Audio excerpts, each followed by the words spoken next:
Hi, everyone. Welcome to the Small Cap Discoveries conference call. Today on our call, we have Paul Baehr, the CEO of IBEX Technologies. IBEX trades on the TSX Venture Exchange under the symbol IBT and on the OTC under IBEX-NF. The company is trading at 30 cents with roughly 25 million shares outstanding, or about a $7 million market cap. I'd now like to hand it over to Paul Andriola. Excellent. Thanks, Trevor. Happy to have Paul Baehr here today. IBEX is another name that we've been following for a number of years. It's a space that I have a little bit of knowledge of, but nowhere near enough to fully understand what they do. So great to have you here, Paul. And I understand you've got a presentation deck for our audience, and I'm going to hand it over to you. Perfect. Thank you, Paul, and very happy to be here. Trevor, do I have the sharing facility here? You do. Okay, let's go.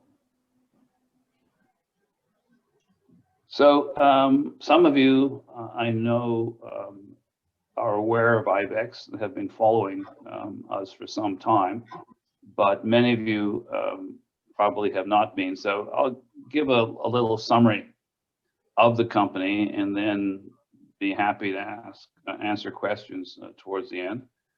So as the first slide suggests, I mean, our primary focus is enzymes for biomedical use. I will skip over the mandatory forward-looking statement. I think everyone knows this by heart. So a small history. We entered business in 1987 with some technology from the Massachusetts Institute of Technology to develop production capabilities for a series of GAG enzymes that were then being used in research. We developed a number of these products for the pharmaceutical market. The first one went in clinical trials in 1995, and we became a public company in 1996.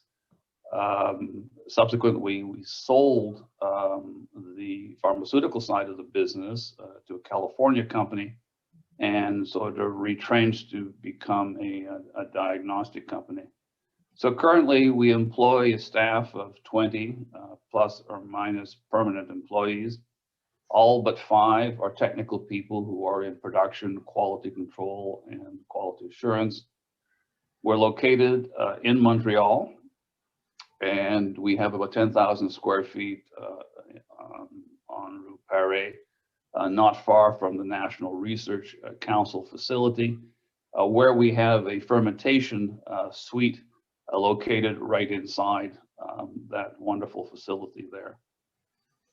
The geography of our sales are 80% international customers, and it really is 95% if you consider the fact that one of those Canadian customers is in fact the production plant for a US diagnostic company. We're debt-free. We have what we consider to be a healthy balance sheet, and we have sales of plus or minus $5 million per year. Which varies quite substantially, as those who follow us will know. Last year, our EBITDA was $1.2 million, which was a good year for us. So again, our business focus is the production of reagents for clinical diagnostics. We also do the filling and the lyophilization of clinical diagnostic components. So we are not a manufacturer of the clinical devices, and that is a deliberate stop point for us because it involves another layer of registration, which we don't wish to enter into. So we're not regulated by the FDA or by the Canada Health, but we are governed by 13485 for the supply of these reagents to major diagnostic companies. Our technical capabilities surround bacterial fermentation, the purification of enzymes, microliter dispensing, which is an important, small niche, but it's an important one because most people who do dispensing do it on a rather large scale and for large amounts. And there are a few of us who do it in very, very granular levels. And then we also do freeze drying enzyme lyophilization for a number of our clients. The basis of a company like this really has to surround its quality and reliability. So we have a highly trained staff. Most of the employees have been with the company for 10 years or more. And 75% of our sales come from customers who have depended on us for over 20 years, since 1993, when we first launched one of our products. And of course, we have been ISO 9001 or 13485 since 1993. We have few products. The largest one is heparinase 1, which I'll talk a little bit more about later. It goes into clinical diagnostics for monitoring heparin in the hemostasis space. Heparinase 2 and heparinase 3 are used in research and the manufacturing of low molecular weight heparin. Cystathionine beta lyase and cystathionine beta synthase are enzymes we market specifically and exclusively for one client, and those are used in homocysteine testing. And then arylazyl amidase is used for suspected acetaminophen poisoning, and that's a kit that we sell to an international diagnostic company. So dealing with heparinase 1 and heparin. So heparinase 1 is a reagent that eliminates the effect of heparin in the blood. Heparin is a widely used drug to prevent blood clotting, but because excess heparin causes bleeding and insufficient heparin leads to clotting, heparin must be carefully monitored. To test for heparin levels, a sample of a patient's blood containing heparin and a sample of blood without heparin is required. So when one draws the blood, you obviously have heparin on board. And to remove the heparin, you take an aliquot of what you've drawn, you introduce heparinase 1, and that essentially neutralizes any heparin that is in that sample. And then you compare the two samples, and you know the delta between the two is the extent to which heparin is having an effect on the patient's normal coagulation status. So there are many ways of testing heparin levels. And these, of course, as I described, are indirect tests. But among them is the activated partial thromboplastin time, the APTT, which is widely used, the prothrombin test time, the activated clotting time, which is used in the bypass suite, and any of the viscoelastic tests, also known as the TEGS thromboelastographs. In all of these tests, heparinase 1 is used as part of the test and is essential to the test. These are some of the examples of the devices which use the IBEX heparinase. The one on the top left is the first product we introduced with a company called Dade at that time, which is now part of Siemens. This is used in the clinical labs. The next one over to the right is an instrument that is manufactured by Medtronic, and we introduced a diagnostic test for them in 1994. To the right of that is something called the TEG 5000 from Humanetics, and that was also introduced in the 1994-95 era. And that's used in the bypass suite, and today has become the dominant player in the field. And then along the bottom, there are a number of different diagnostic testing devices. The one on the right is the iStat PT, INR PT tests, which is a point of care, and that is used for post-vascular surgery. in the most prominent use. We also have a small line of products. We make ELISA assays. These are legacy products from a research program that we had several years ago. They are for arthritis research and development. They also use for release testing for the matrix-supported autologous transplant devices. People are making engineering collagen, which can be implanted in predominantly in the knee. And one of our assays is used as a release test for these devices. We also make components for diagnostic tests. So people come to us when they are developing a new diagnostic test in the hemostasis field. And they come to us for really two reasons. First of all, we are the only heparinase that is approved in the various devices in Europe and in the US. So people being aware of that will come to the fountainhead. And also we've got a history of working with these people as they begin to develop their device, and so to give them some guidance, help them along the way. And then we have a product, diamine oxidase, which is a nutraceutical. Well, it's intended to be a nutraceutical. Right now, it's sold as a reagent for use in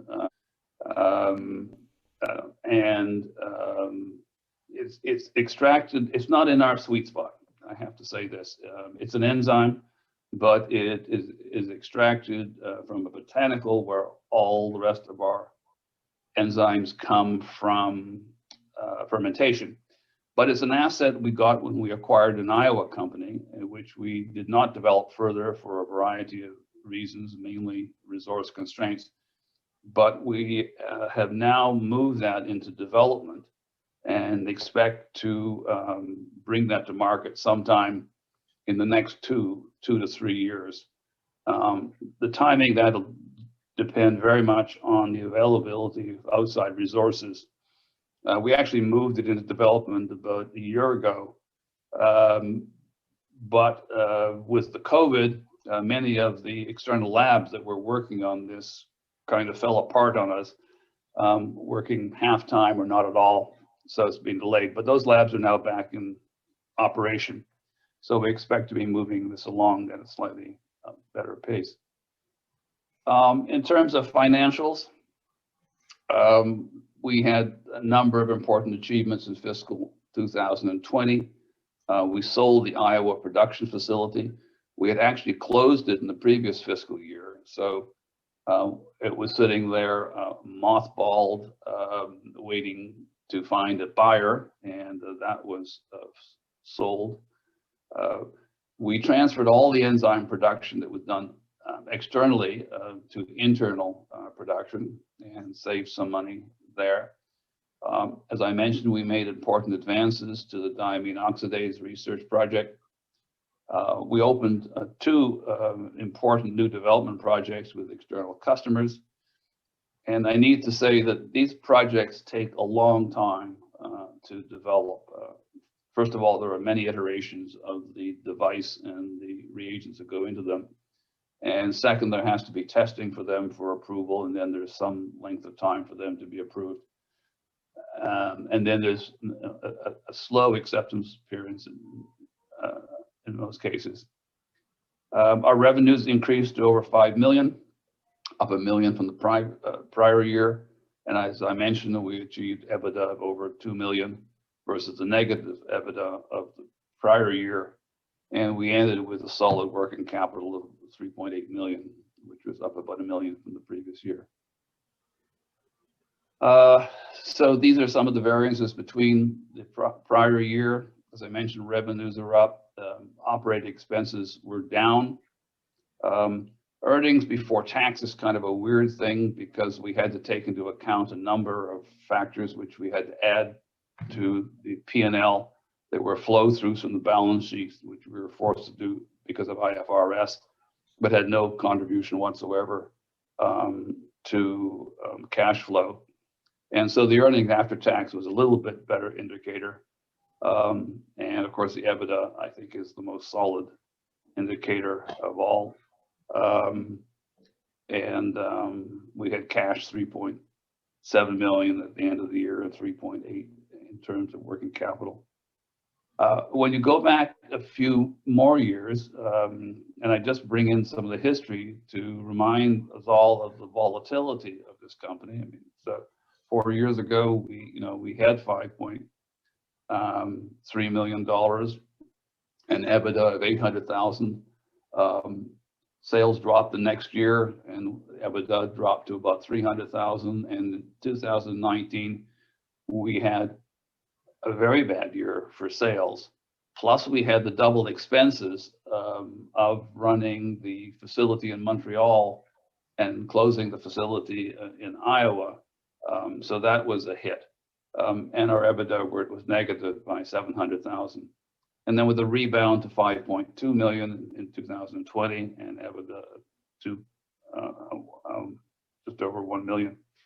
And I guess one of the messages I have for people who call and talk about the financial performance is, with a small company like ourselves, you're often best to follow the EBITDA and the cash. Those two are far more comforting to me than looking at the net earnings before tax or the net earnings after tax. So looking at the fiscal 2001, our first quarter, we've just finished our second quarter a week ago or 2 weeks ago, so I can't talk about that. But the first quarter results were reasonably good. They were compared favorably to the first quarter of the previous year. Operating expenses the same, net earnings before tax was up, EBITDA was up a bit, and cash increased and net working capital increased. There is some caution to be attended to here, though, because if you compare the first quarter of the current fiscal year with the last quarter of the previous fiscal year, you can see there's a bit of a downtrend. I mean, revenue was lower. Operating expenses were also lower, which was good. But net earnings after tax was down, and EBITDA was about the same. And we think, and this is speculative because we don't have any hard data on this.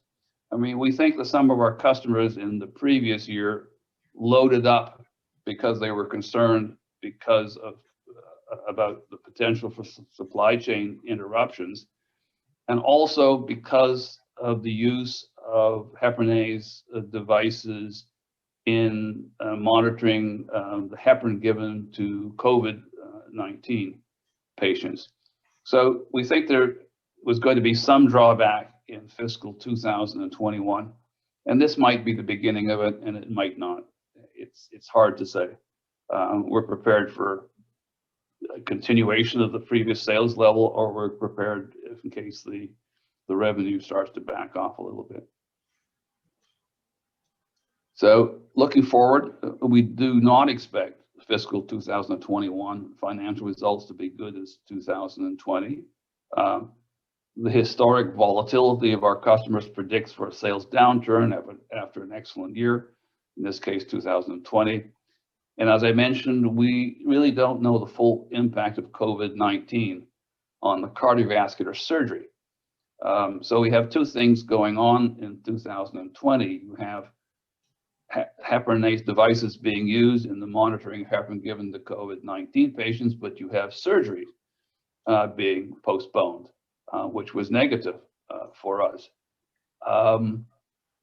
When those surgeries will return to normal, we don't know. And speaking quite bluntly, we don't know whether the patients that died with COVID, not of COVID, but with COVID, were the patients that might have been going on for surgery this year. So that's something we're going to monitor carefully. But there are no hard data out there, except we do know that surgeries have been postponed. The good news for 2021 is we're advancing our pipeline. As I mentioned, we have a number of diagnostic tests in development, and we're moving our deamine oxidase program from research into development. So that is the end of my short presentation, and I'm happy for questions as we go forward. Perfect. Well, thank you, Paul. I want to remind everybody that's listening right now that if you have any questions that you want me to ask Paul, just use the chat function down below and put together a question, and I'll do my best to ask it. I guess, Paul, let's start with generally the sort of the products and services you guys provide. What's the addressable market that you're going after? Give me a sense of how big the opportunity is for you guys on an annual basis. Well, that's a good question. And it's sad to say, but I think we have got the heparinase 1 market already tied up. So that's going to expand only with the growth of the tests and the growth of the surgeries. And it is being slow organic growth there. And we're not in a position to raise prices in that area. Our customers are regulated or capped, if you will, by what they can charge Medicare, Medicaid, and other governmental bodies. And in fact, they're being squeezed every year. Their prices get squeezed. We've been able to maintain or increase price lists just a little bit on average every year, but not at the rate of inflation. So the follow-on question is, how do we beat that squeeze? And that is only by introducing new products. Can we do that? Hence the development of new devices with other people who believe that they think they have a way of expanding that market. And so we know in some countries that is possible, because some of these devices are expensive and have not been used a lot. But I can't quantify how much that market could be expanded. Now, if you look at the DAO product, which is a product which we have a little bit of data on, it's a very, very small market. It's a niche. It's going to be used for people who have histamine intolerance, and people who have that. They get that from wine, from some fruit like tomatoes. They get it from cheeses. They have an inability to produce sufficient deamine oxidase endogenously to counter-effect the amount of histamines they ingest. So some people have speculated the market is the same size as the lactose intolerance market. And I don't believe that. I think the market is probably closer to $10 million Europe and in the US. So it's not a huge market by any means. Now, our distinctive quality is the fact that we are making the product from a botanical. There is a product out there in the market already by the name of Histame, the brand name of Histame. It is extracted from porcine kidneys. And people who are in the habit of taking nutraceuticals and food supplements are not people that particularly are attracted to anything that comes from animals, and particularly not from pigs. So we think there's a very easy entry into that market with the botanical. What the size is, I don't know, but my guess is we should be able to take a third of that market very, very quickly. That's the low-hanging fruit. But a third of what, we don't know. So we expect somewhere between $3 million to $5 million in sales from this product, somewhere out there. Again, that is not a hard number. Yeah, gotcha. Well, why don't we stick with that? We've actually had a couple questions from a listener here on that. So give us a little bit more detail on when you think the product might be ready for commercial sales. Well, right now, the stage it's at is and one of the difficulties with this product has been to make a stable powder.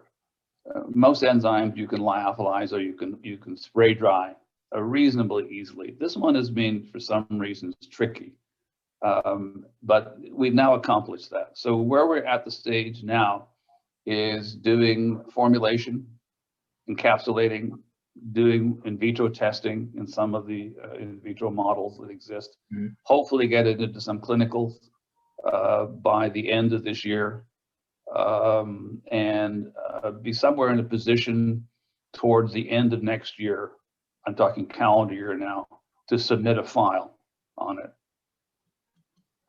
How fast that file goes through, we don't know. Usually when there is a product on the market in the US, which can be used as a precedent for a subsequent product, the files go through fairly quickly. However, since this is, in a way, it's exactly the same enzyme, but since it's produced from a botanical as opposed to an extraction from porcine kidneys, we may get a little bit we may have a little work to do with the FDA. How much, we don't know. Okay. Why don't we switch gears a little bit? Obviously, we've touched on what COVID has done for sort of the delay of demand for some of your products. But how you guys are operating differently under the COVID sort of restrictions and issues we're seeing?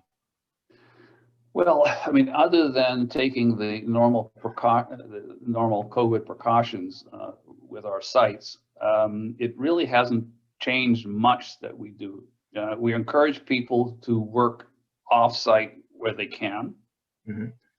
And so for the administrative people, they're able to do a fair amount of that. Customer service can, take orders off-site and can handle all that.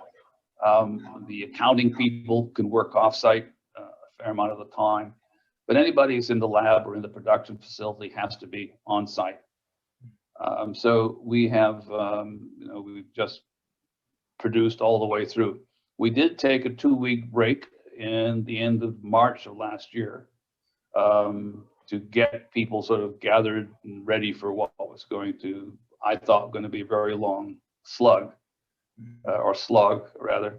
And that was good for morale and good for us to get organized. But other than that, we've been able to produce. We haven't missed an order since then. Okay, great. And then you touched on how long some of these, call it sales or delivering a service to a client can take. Give us a sense of, like, is most of your business going to existing customers, or are you out there trying to reach out to new customers? Give us a sense of your sales process in this whole environment. Yeah, that's a really good question. So, and frustrating ones for us. Essentially, we live in a very passive environment. And I'll break it down by segment. A lot of our enzymes go into the research market, where someone reads a paper that someone used one of our enzymes or one of our assays in conducting an experiment, and they happen to have an assignment from their head of department to do a particular test. So they call us and they order an enzyme or several of them, and we don't see them again for 5 years until some other professor wants to do an experiment. And I mean, there are a gazillion of these people out there, so you can't go out and call on them. So we market to them by trying to be front and center at the important conferences like the glycobiology conferences or the osteoarthritis conferences, but it's still a very passive thing. We stay in touch with all the opinion leaders, and that's about as much as we can do effectively. When you look at the diagnostic components and reagent business, there also it's pretty passive, because we can't reach past our customers and do their marketing for them. Although at times we'd love to be able to do that, but if you get in their way, you'll get trampled. In terms of finding new customers for new devices, That's a very tricky business because most people keep very quiet about what they're doing until they get it fairly well along the development, and then they come to us. So, I mean, I grew up in marketing, with Procter & Gamble first, and then, running the U.S. marketing for what is now Novartis. So being passive about it is very frustrating, but it is the nature of our business. I can imagine. And then give us a sense, I mean, I really get the sense that you guys are operating in very tight niches, but what's the competitive landscape look like for your products and services? Right. So in the area of our biggest sales area, which are the heparinase components and heparinase 1 itself, there is at the moment no competition except in China. Because as I said, in Europe and the US, we are the component that is in the product, and people don't want to change out of a component that they've already got there and do a re-registration. In China, we do have a generic competitor, as well as two companies that dominate the market, who have use our reagent. So there we have some exposure, but otherwise we really don't. The big exposure for us, and it's a theoretical one, is that heparin is no longer used in many of the procedures, and people switch to some other agent like a direct thrombin inhibitor as opposed to heparin. And that will be nibbled around at the edges. There are some indications where people are moving away from heparin because of concerns of the need to monitor it so carefully. And so there are agents like the direct thrombin inhibitors who are moving into that. But it's nibbling around the edges. So I can't see that really happening in a practical way. I mean, our frustration is being in a slow growth market, not worrying so much about the competition eating away into our share. And if we take a longer term sort of look out of your business, is there any other strategic moves you guys are making outside of the DAO? What sort of vision do you have strategically longer term, either in the ways of new products or services, or what you want to see with the business? Yeah, another good question. I mean, anybody who looks at our cost structure and our size can see that we could benefit from a lot more volume. I mean, small companies like ours are difficult to manage because you have a lot of fixed costs, even though our product costs are very high margin when you look at the variable costs. So we really would like to grow bigger to take advantage of some of our basic fixed cost structure. Also to move away from being dependent on 3 or 4 large products and 6 or 7 major customers. So that's a pretty clear risk for a business like ourselves. So we look to see whether we can acquire new products. We did that when we acquired the Iowa facility and their product line. We're looking for other things to do exactly the same. It's very difficult to find companies like that. They're below the radar, generally speaking. But that's one obvious route of growth. And if we can find somebody that's interested in merging with us or merging, taking us over, we're open to that. We're looking, whatever produces the most shareholder value is of interest to our board.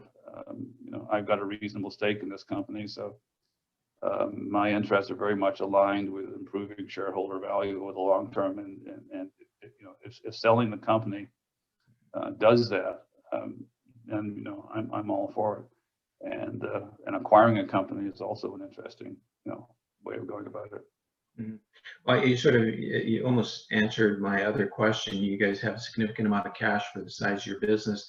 So is that something you're obviously looking at possible acquisitions, but what other uses of cash do you see for this cash? Well, it is product development is clearly one of them. We don't think the product development for the DAO product is going to be huge.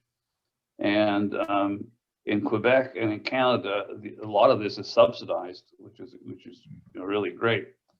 But if people have asked me, quite a number of times, do we intend to give a dividend and buy back stock? Well, buying back stock is an impossibility for a company with our turnover rate. And you just can't buy enough back to make a difference. But in terms of dividend, if we give away our cash, we're always going to be stuck in this box of not having enough volume to generate really good profits given our overheads. So we need that cash to generate increased volume and increase the difference between the fixed costs and the variable costs. Mm-hmm. Now, you mentioned that you've got a significant stake in the business. Give us a sense of what the insider ownership looks like for the company. Well, I'm pretty much in terms of the management, the only one that owns any significant stock. The other major shareholder is the estate of Lloyd Miller, who was a long-term shareholder out of Florida. Mm-hmm. He sadly died a couple of years ago. His estate is now is being managed by a company. They appear to be long-term shareholders, and that's good. I mean, I thought that when Lloyd died, they might be interested in getting rid of the IBEX stock, and I approached them whether they wanted to sell it, and they said no. Which surprised me because we have to be a very, very small part of Lloyd's holdings. Mm-hmm. And of course, there are other people out there who either own or are managing, 5% stakes. And some of them have been, around since we went public. And some of them are getting long in the tooth, I might say. But that's what it is. So I think we can count about 37% of the stock being held in the hands of, let's say, 7 people. Excellent. And then, I mean, do you have a pipeline of acquisitions or targets that might require you to go back to the market? We always ask the question, is there a chance that you guys might go and raise money for anything? What, if anything, does your acquisition pipeline look like? My acquisition pipeline now is completely empty. It's sad to say. I mean, files come across my desk, and people send me them, and for us to make a successful acquisition, it has to be more than just adding volume. We've got to be able to do something with what we acquire to make that business better. Otherwise, we've already paid too much for it, and nothing comes across that really fits with us. I don't want to go outside of our knowledge base here because the risk becomes very, very high as a small company. If you buy something that's 50% equal to your size and you really don't know how to integrate that well or leverage what you're buying, it's a losing proposition. So we toss a lot of fish back into the water, and sadly don't have anything that is really looking good at the moment. Do you guys ever consider just taking the company private? I mean, you own almost half the outstanding stock between a small group of individuals. Take it public or take it private and do away with the public market cost.